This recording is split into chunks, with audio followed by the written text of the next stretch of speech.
Friends, good afternoon or good morning as the case may be. Hebrews 4:12 says, "The word of God is alive and powerful, sharper than any two-edged sword, piercing even to the dividing asunder of soul and spirit, and of the joints and marrow, and is a critic of thoughts and intents of the heart." 2 Timothy 3:16-17, "All scripture is God-breathed, and is profitable for doctrine, for reproof, for correction, for instruction in righteousness, that the man of God may be mature, thoroughly furnished unto all good works." 2 Timothy 2:15, "Study to show thyself approved unto God, a workman that needeth not to be ashamed, rightly dividing the word of truth." Let us begin our Bible study with a time of silent prayer. This opportunity gives you, as a believer in the Lord Jesus Christ, the time that you can ensure that you are in fellowship for the teaching of the Word of God. Remember the very important principle in 1 John 1:9, the recovery technique. If we confess our sins, He, God, is faithful and just to forgive us our sins and to cleanse us from all unrighteousness. So, this gives you, as a believer in Jesus Christ, a tremendous problem-solving device. You can use it before the teaching of the Word of God to guarantee that not only are you in fellowship with the Lord, but also to guarantee that you can understand by means of the Holy Spirit the teaching of the Word of God that we are about to take up. Now, last time we had our discussion was regarding the definition of the word Christ, that the Lord Jesus Christ is every believer's guide in a believer's spiritual life. And we have said that the Lord Jesus Christ is the believer's best friend, a faithful friend. He is the unique person in the universe. He is the only genuine celebrity who never dies or fades. He's always thinking about you, believer, and He always wants what is best for you, and so on and so forth. And we define the word Christ as C stands for constancy, H humility, R resiliency, I integrity, S stability, and T tenacity. And we have said constancy is your ability to be consistent. Humility comes from the consistent intake and metabolization of Bible truth through the enabling power of the Holy Spirit. Resiliency is the ability to bounce back. You don't react to people who fail you, hurt you, and generally let you down in life. Instead, you use the faith rest principle. The first step, claim a promise. Number 2 step, think of what God can do to your problem. And number 3, relax, because God is in control. Integrity means your loyalty to the truth. Stability, the consistency that comes into the life of that mature believer. He is stabilized because of his consistency and constancy in his intake and metabolization of Bible truth. And then tenacity means you hang in there when things do not always go right. You have confidence in God, so you have courage toward men. When you have total confidence in God, that makes you constant, consistent, and stabilized. And as a baby believer, we should always be aware that there are 3 levels of spiritual growth, namely baby, adolescent, and mature. Now, whatever station in life that a believer is in is his full-time Christian service. Not necessarily working in the mission or as a pastor or as an evangelist. Every believer should so live his life as unto the Lord not as unto man. Colossians 3:23. We live one day at a time, dependent only upon the grace of God. A believer should so live his life as if it is his last. God knows and sees us absolutely what we think and do in life. Luke 12:2. Now, can we afford to be losers in God's sight? You see, we only pass this world once. In 1 Corinthians 15:22, God's word declares, "For as in Adam all die, so in Christ all will be made alive." Furthermore, a believer should be reminded that he is a spiritual salesman carrying a perfect product. And why perfect? The product he carries is perfect because its warranty is eternal, and what is more, it is free. Why free?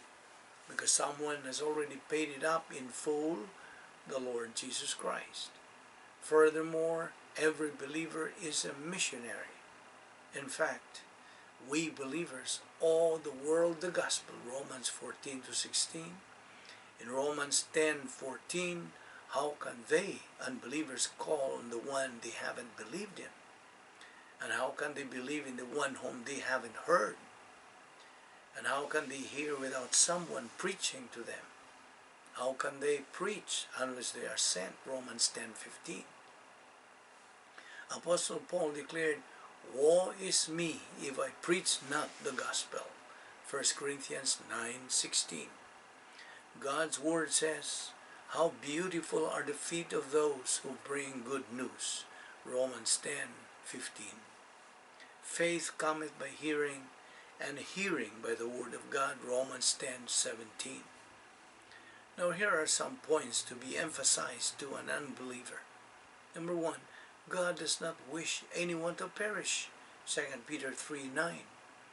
Number 2, God wills that all will be saved. 1 Timothy 2:4. Number 3, we became sons of God through faith in the Lord Jesus Christ. Galatians 3:26. 4, God saved us because of His mercy, not of our righteous deeds. Titus 3:5. He saved us not because of righteous things we have done, but because of His mercy. He saved us through the washing of regeneration or rebirth, and this is done by the Holy Spirit. Number 5, believe on the Lord Jesus Christ, and thou shalt be saved. Acts 16:31. Wide and easy is the gate that leads to destruction, and many are entering into it. But the gate is narrow and the way is hard that leads to life, and only few are entering it. Matthew 7:13 and 14. And in Acts chapter 4 verse 12, neither is there salvation on any other under heaven given among men, whereby we must be saved.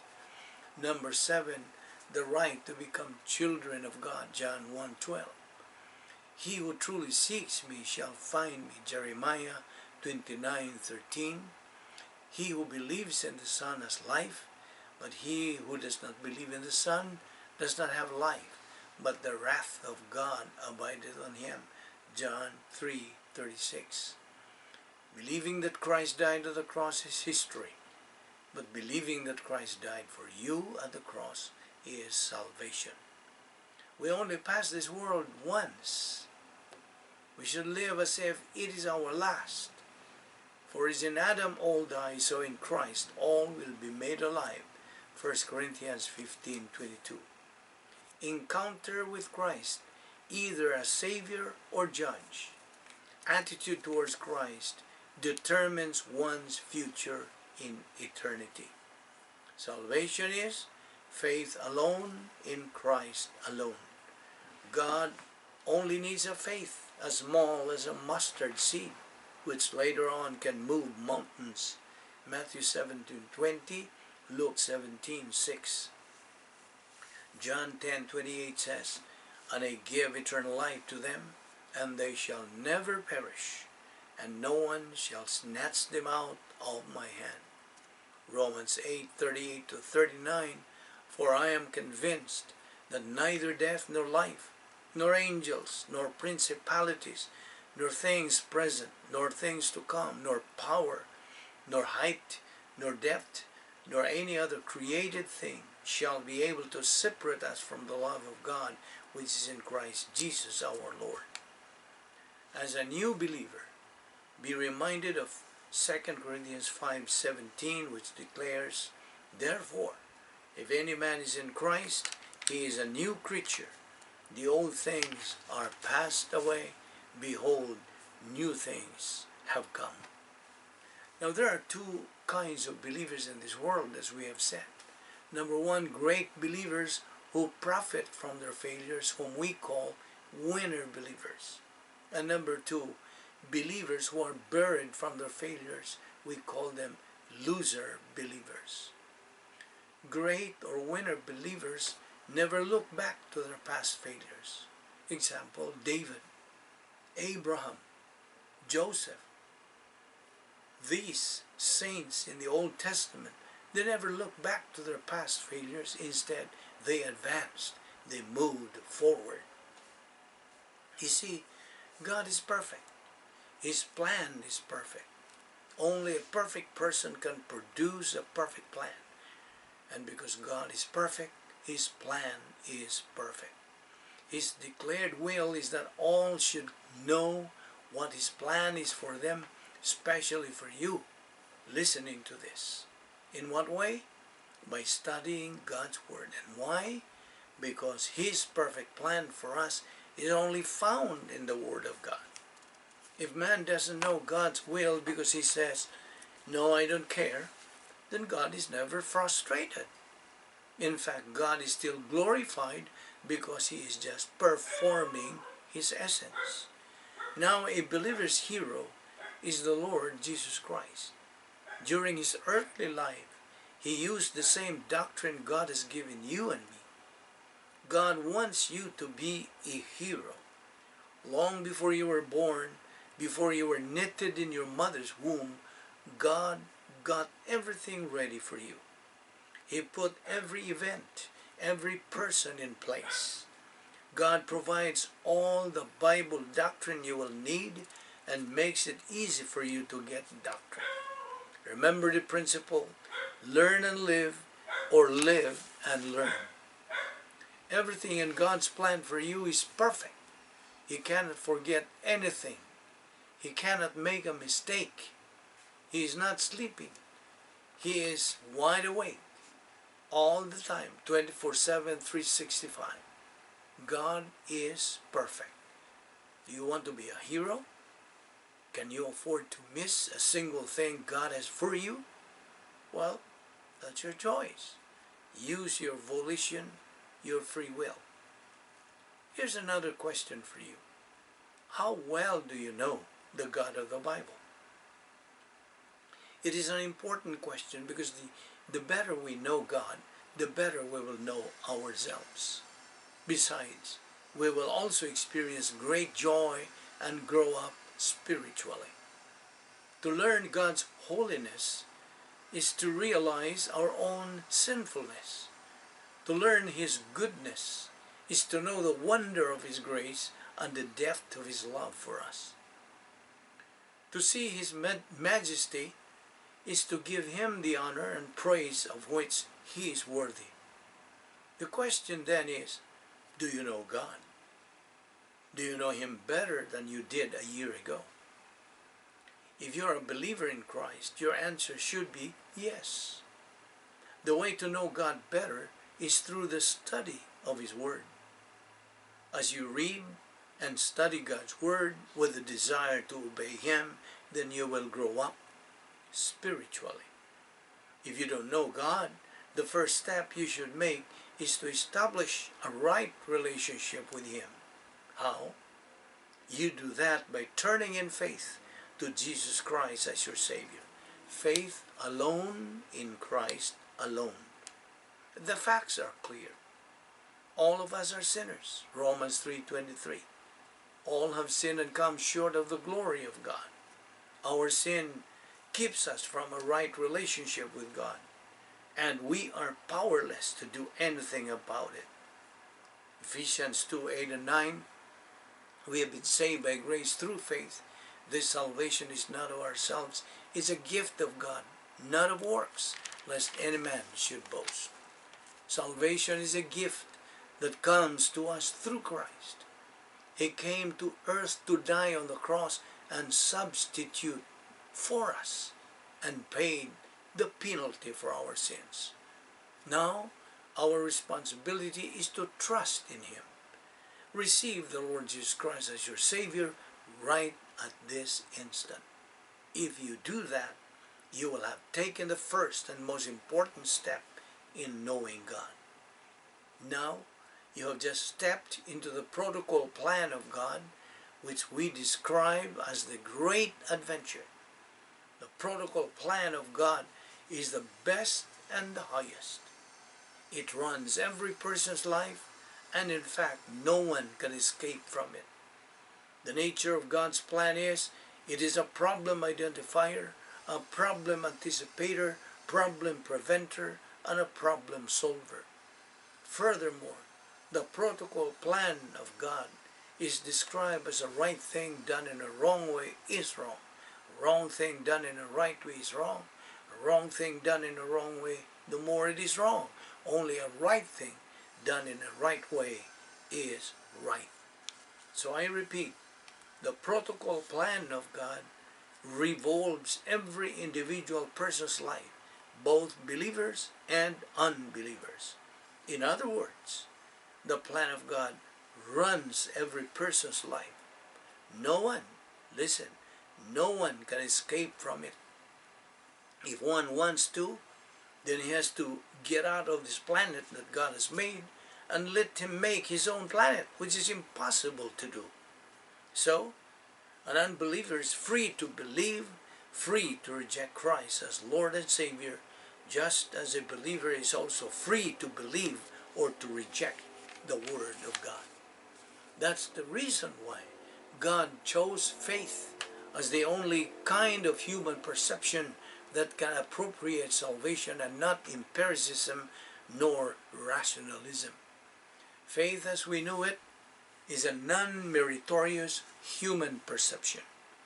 Both empiricism and rationalism are meritorious. Faith is non-meritorious because, like the process of eating, any normal individual has the ability to appropriate solids and liquids. You see, faith must have its object, since faith's object is what really counts. In salvation, the object of faith is only the Lord Jesus Christ. In spiritual growth, the object of faith is the Word of God. That's why, when it comes to the spirituality of a believer, it is the Bible and the Bible only that is the object of faith.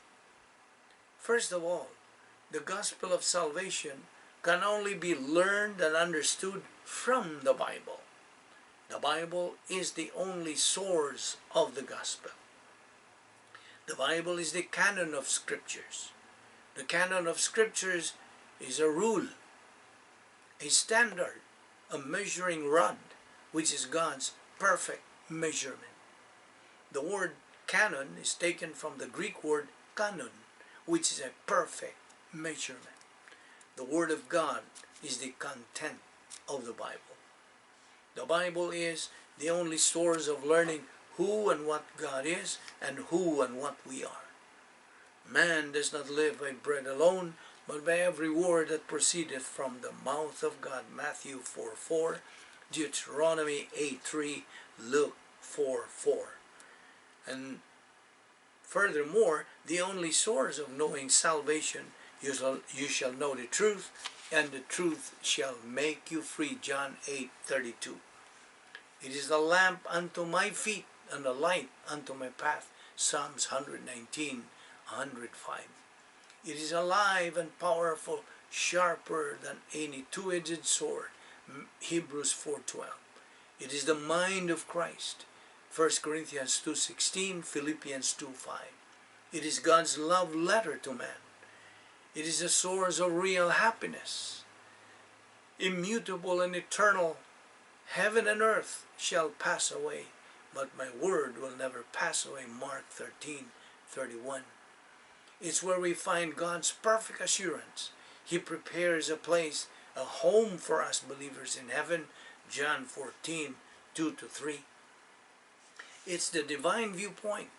The believer is commanded to have divine viewpoint in life. 2 Corinthians 10:4-5. It's the only thing a believer can bring to heaven when he goes there. It gives the believer the discerning power and perspicacity in distinguishing false from truth. It is the thesaurus, information on everything and anything that man needs to know about. It informs us all about God, who and what He is, about His plan for our respective lives, and how to be able to have a true relationship with Him, and how to become a winner in life. It is no respecter of person, no respecter of age, and does not return to Him empty or void without accomplishing what God desires. Isaiah 55:11. As one Bible scholar said, the Bible is our one sure guide in an unsure world. In fact, somebody said ignorance of the Bible is ignorance of Christ. The baby believer should continue to go on in his Christian walk because he is now a believer in time within the age of the church. The age of the church was established by God Himself after Pentecost. Every person born into the family of God by believing in the Lord Jesus Christ as Savior automatically becomes a church. The word church in Greek is ekklesia, which means the called out ones or set apart group of people redeemed by the precious blood of Christ. Church is otherwise called the body of Christ, also called Christians or believers. This age, the age of the church, is at the same time called age of apostasy. It is otherwise called age of apostasy because this is the age where most people are negative towards God and the Word of God. Most people of this current age are departing from the truth. That's where we get the Greek word apostasia, which is a combination of two words, apo, which means apart from, and stasia, meaning to stand. Therefore, most people nowadays are said to be standing apart from the truth. However, this age of the church, is also called the age of equal privileges and equal opportunities. The privileges and opportunities that are available in this current age are overwhelming due to the fact that God Himself is offering the tremendous assets that every believer can acquire through the divine system of grace apparatus for perception. Hence, every born-again person in this age is rightfully addressed as a believer in time. As a believer in time, he is a potential winner in life as he avails of God's fantastic divine system of assets. We have assets like the completed canon of scriptures, the omnipotence of God the Holy Spirit, the divine plan for the church, right pastor teacher, the privacy of the priesthood, the logistical grace support, and the spiritual freedom inside the plan of God. Therefore, there is no reason why a believer cannot become a winner in life. Every believer is mandated by God to make God's word his number one priority in life, and God will do the rest. A believer is mandated to be aware of the following: that he, believer, be in the right place at the right time with the right attitude. That he should be boiling hot towards Bible doctrine, as Revelation 3:15-16 says. Awareness of Operation APE, appropriation, perception, and expansion of Bible doctrine. He should have his eyes on acquisition of maximum amount of reward by laying up treasures in heaven. Matthew 6:19-21. Awareness of the description of the Christian way of life. As such, it requires a supernatural way of execution.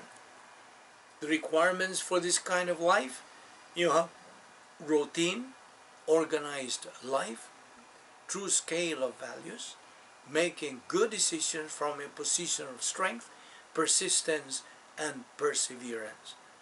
Awareness that the believer himself will give an account to God. Romans 14:12. Awareness that God is the author of winners. 1 Corinthians 15:57.